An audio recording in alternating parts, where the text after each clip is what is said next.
it's time to hear from one of those parents. Renee Jones, where are you? Let's welcome Renee Jones up to the stage.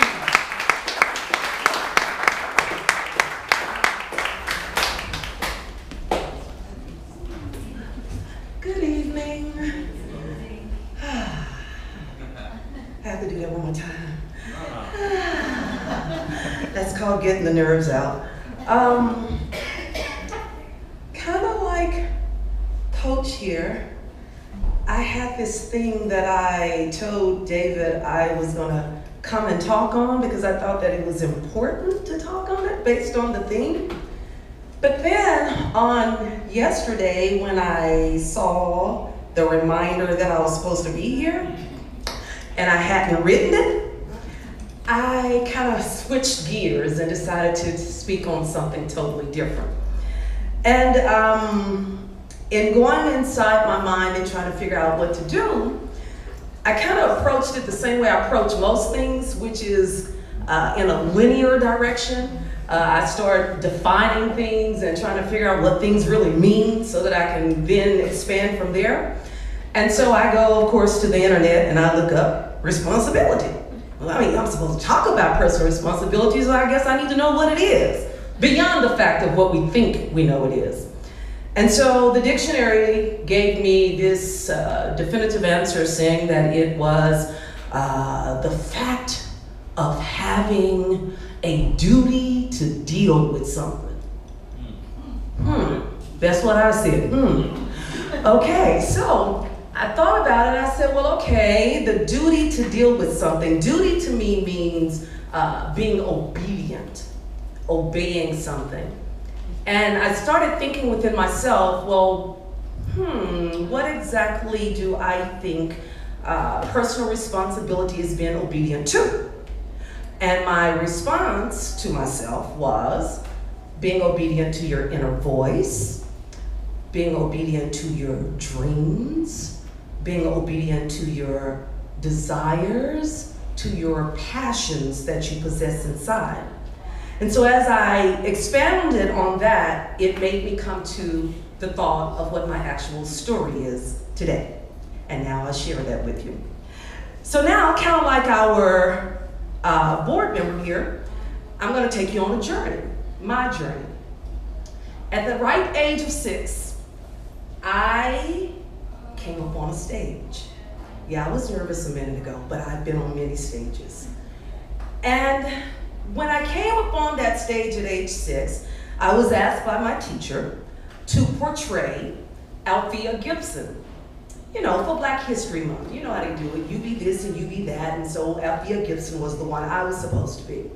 And so my mom, being all proud, she went and she purchased me this cute little white red and blue ruffled tennis dress and some white girl tennis shoes.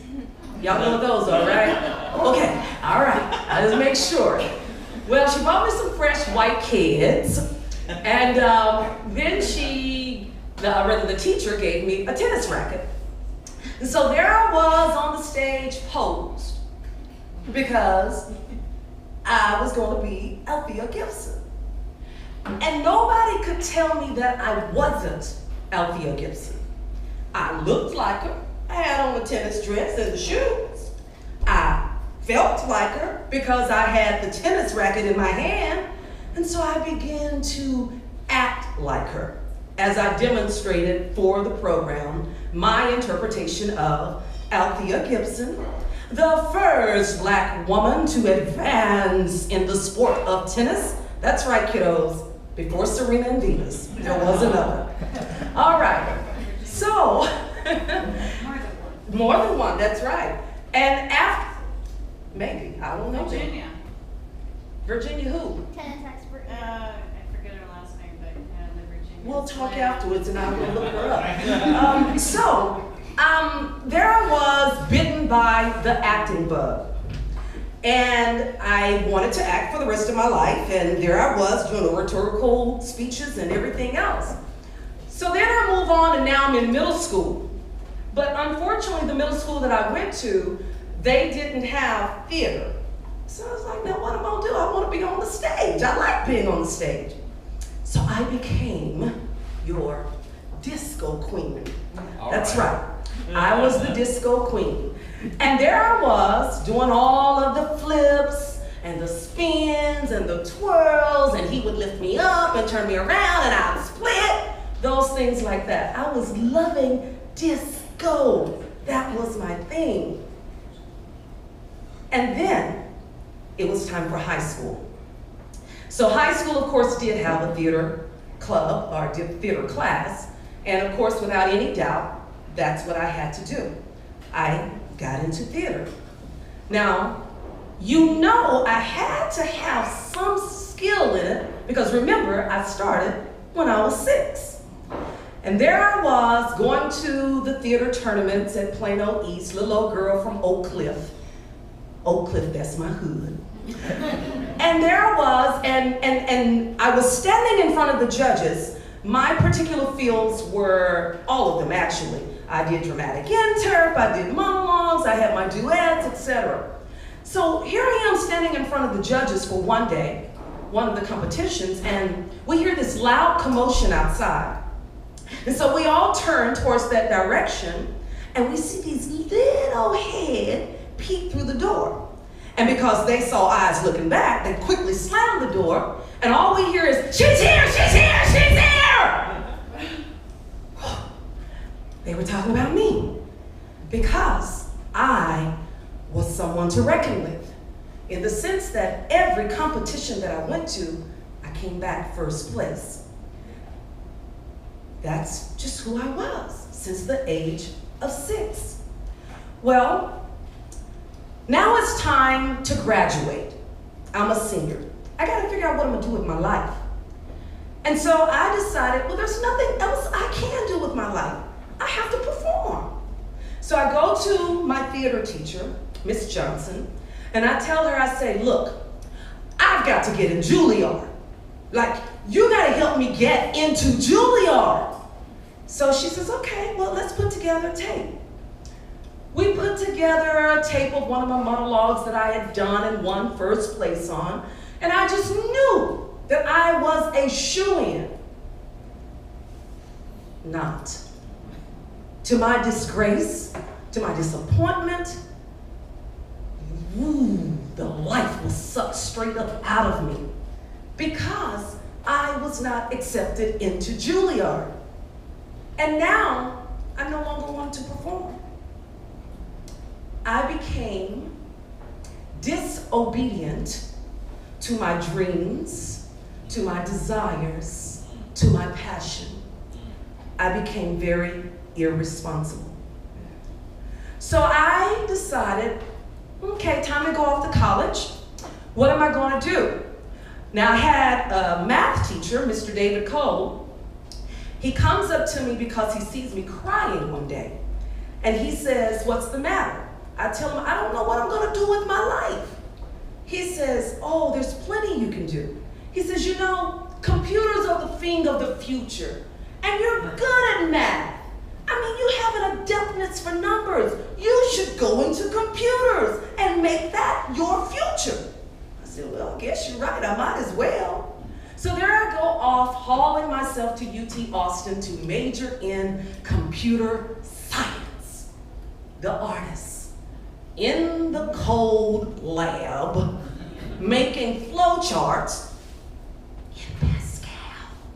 That's how old it was, you know, so those who know how to, who can relate to that. Yeah, so here I am just bored to death. Never mind the fact that I'm cold and I'm a cold-natured person. I don't like being cold.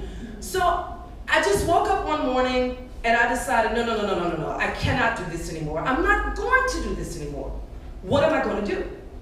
So I decided to look inside myself, and I decided I was going to major in fashion merchandising and design.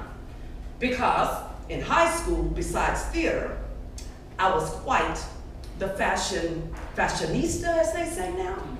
Oh, I would go and get fabric from the ladies at the churches, and I'd go sit down at the machine, and I would design some things. I mean, I was color blocking before color blocking, okay? And I would make my clothes, and I would use the hallways for my runway, you know. I was strutting. And I thought I had it like that. And so that's what I decided to major in. But I actually was still doing something very irresponsible. Although I liked fashion, it still wasn't my desire, my dream. So I continued to do every little bit of thing that the non-theater majors could do at UT.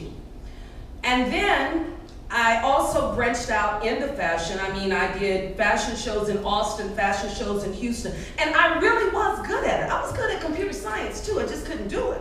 But I was really good at designing to the point that I had little boutiques in Houston who would come to me after seeing my clothing in the different fashion shows and say, can you design exclusively for us? But I was very irresponsible and very disobedient because I didn't believe in myself. I thought that if I took on this challenge that they gave me, that I would fail. I would fail them and I would fail myself. So as a result, I didn't call people back. I didn't keep appointments that I had already made, the schedules. You can see that I'm very passionate about this. And so there I was again being irresponsible to myself. There was no personal responsibility. And now I have a baby and I moved back to Dallas. And I see this guy who knew me from high school and knew my theatrical ability. So he says, hey, can you join me because I'm doing AIDS awareness in the schools, teaching teens about safe sex. Now, that sounded like a good cause. So I said, of course I'll help you. And I did, indeed.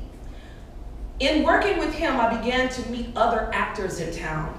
And these actors brought me in, helped me to find agents. I went on to a national tour. Once again, I'm back on this. I'm going to be personally responsible for what I want to do in life. But then I started spiraling again. And upon spiraling, I actually became like, this once blossoming flower that started withering up. I started totally disbelieving that I could even act at all. That same feeling that I had when I didn't get into Juilliard. And I didn't know what I was going to do. I kept dabbling because that's who I am. Remember, I started when I was 6 years old. It's just a part of who I am. And there I was, dabbling here, dabbling there, but I still had not reached my pinnacle, my full potential of being an artist. And so then it brings me here today. Not just today, but in today's time frame of my life. And now I'm on a spiritual journey to have personal responsibility for me, to be obedient to that energy inside of me that says that I want to perform and I want to be on stage and I want to go back to being in film and on television. And so I'm doing a spiritual journey called The Artist's Way. And in doing The Artist's Way, it's helping me to go back on the path of personal responsibility, of being obedient to the dreams and the desires and the passions that I possess. So now I bring this to lacrosse, now that I've taken you on that little wild journey of mine. And what I say, as a parent, to any child, to any adult that has a desire, a dream, I say be personally responsible and obedient to those dreams and those desires. So lacrosse children, if somebody comes up to you and they say, lacrosse, why? You tell them because I'm being responsible. All right. If they come up to you and they say, but there's no professional lacrosse leagues, you said, that's okay. I'm being responsible for myself. And you leave them with that. And you go out and be personally responsible for who you are. Not for your coaches, not for your mama, your daddy, not for the teachers. You be responsible to yourself. For in the end, that's what personal responsibility always has been and always will be forevermore. Thank you.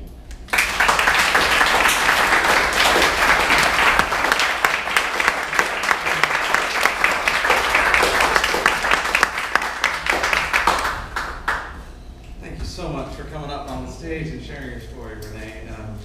You know, this place, in addition to hosting storytelling nights and things like that, we also have worship gatherings that meet here on Sunday nights and Tuesdays.